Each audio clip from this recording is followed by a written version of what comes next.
First of all, that's a big-time college football game, and it's a privilege to be part of a game like that where great kids on both sides battle like crazy and fight.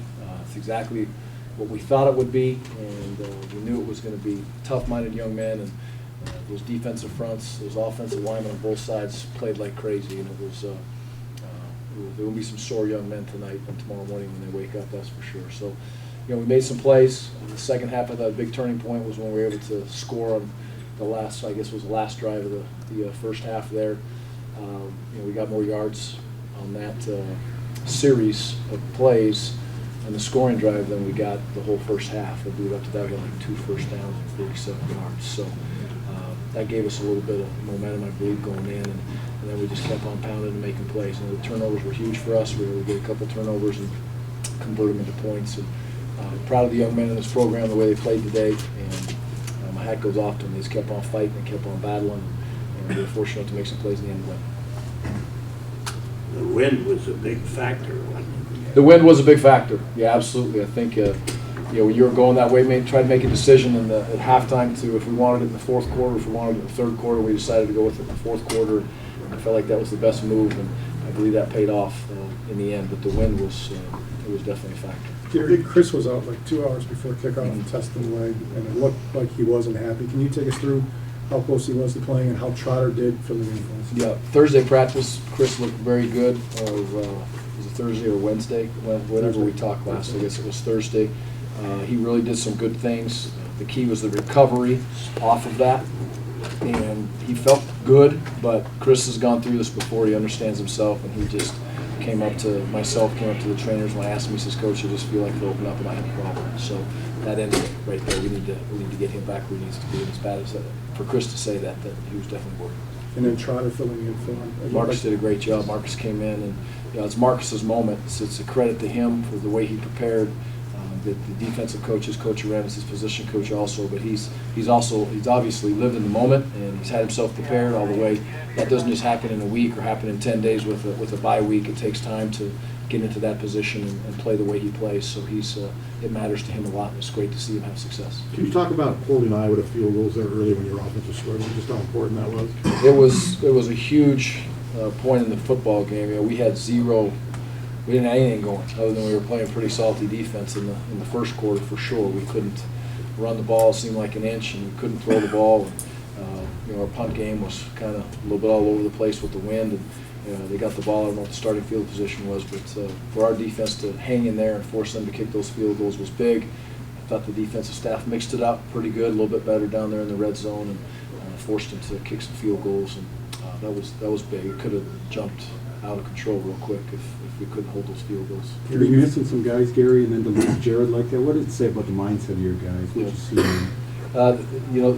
One thing I'm going to remember this team for forever, regardless of what happens through the rest of the season, is they're never faced. And it's the next kid that's got to go in, whether it's on special teams, offense or defense. They seem to be prepared to get in the moment, and the most important part of that is they rally around each other. Nobody felt like you would go out there and play poorly today on defense because Marcus was going to be in there playing and that Borland wasn't going to play. They knew Marcus would play well, and it speaks highly for those kids and the faith they have in each other and the want to. When did you know you wouldn't have Dipple, and can you say anything about his situation? What would have been Thursday night. Tyler just has a really bad family situation. I hope he returns this week soon, and probably maybe midweek or so. Family first, and will always be family first. He needed to get back there and take care of things, and he's handling that. Talked to him this morning. Hopefully everything's moving in the right direction, but it hurt not having him today, and it hurt Tyler not to be here, but I'm glad we got the win for him. So he's back home in Hart? He's in California. Gary, can you talk about the interceptions both forced by pressure? It might not show up in the box score, but that's... Yeah, it looked like we were. I didn't have my eyes on there, but I was told we were getting pretty good pressure on the quarterback. I was watching the back end so much today, but we got some good pressure. Got some balls kind of floated up in the air. The one bounced off, and Pat made an unbelievable pick on the one. Jumped up, and I didn't know Pat could jump so high, but he sure did on that snap and made a tremendous play. The turnovers played a key role in this football game. And when these two teams play for years to come, I'd imagine it's going to be just like that. You mentioned Muldoon earlier this year, how he likes to stay in the background, but he had the pick, he had the PBU and the zone drop. Is he in the midst of just a quiet, solid year right now? Yeah, very solid, and that's the way Pat wants it. First time I talked to him about coming out of the tunnel and things, because he was always back there. And I looked at him and he said, "Yeah, coach, you kind of like to fly underneath the radar a little bit." And that's the way he is. But he sure doesn't when he plays. He comes out and plays with great energy and great passion, and he's made a lot of plays for us this year. Can you talk about the atmosphere with the Wisconsin fans here as compared to other away games that you have? This is a tremendous place to play. Our fans here are awesome. I think they probably bought every ticket they could. I didn't see an empty seat in there, but this is an awesome place to play. When you come to Iowa and play, you better play a lot of loud music throughout practice, and we did that. We kept the offense in the indoor all week long. Once we came off the bye week, all day Monday, Tuesday, and Wednesday and Thursday, and blasted the music as loud as we could, and we needed it because this place is loud. Obviously, very dedicated fans. Gary, what Talk happened? about your defensive preparation. Iowa has had some go-to plays during the season.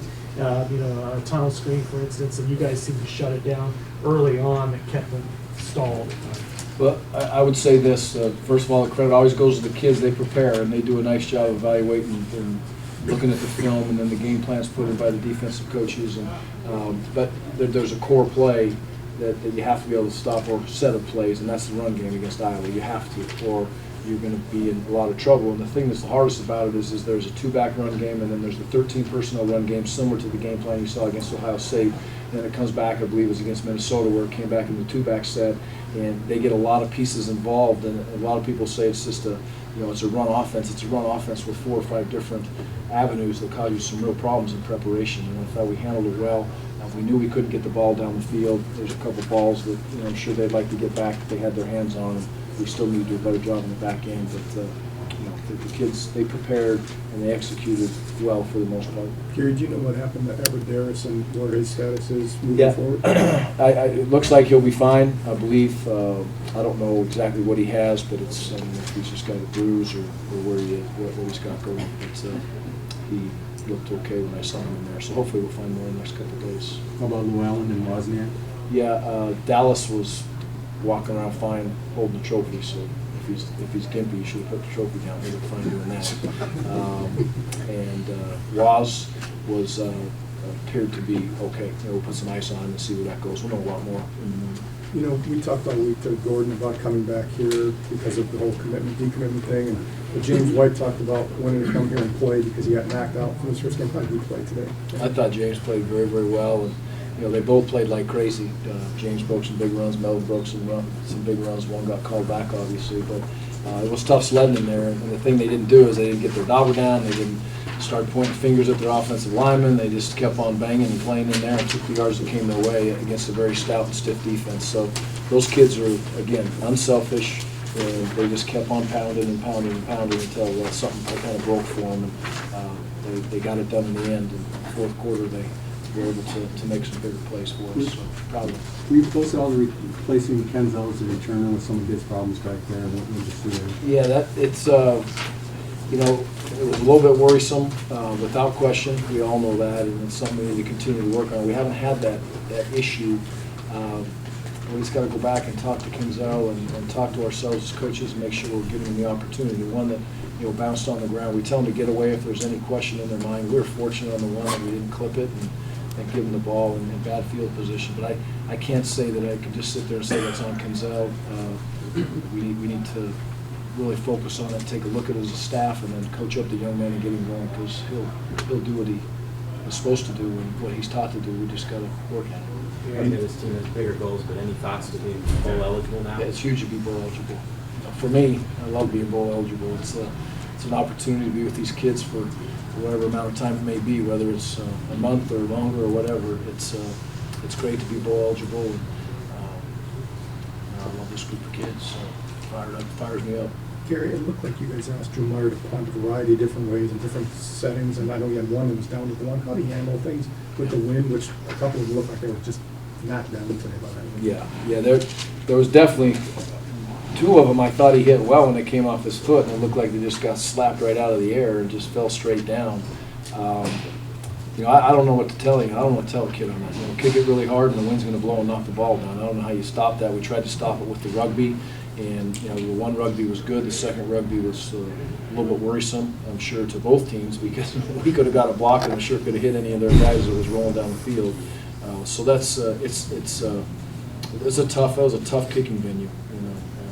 But he handles those situations good. The one, though, I think that pinned him down at the one, he hit into the wind, but it Crushed it.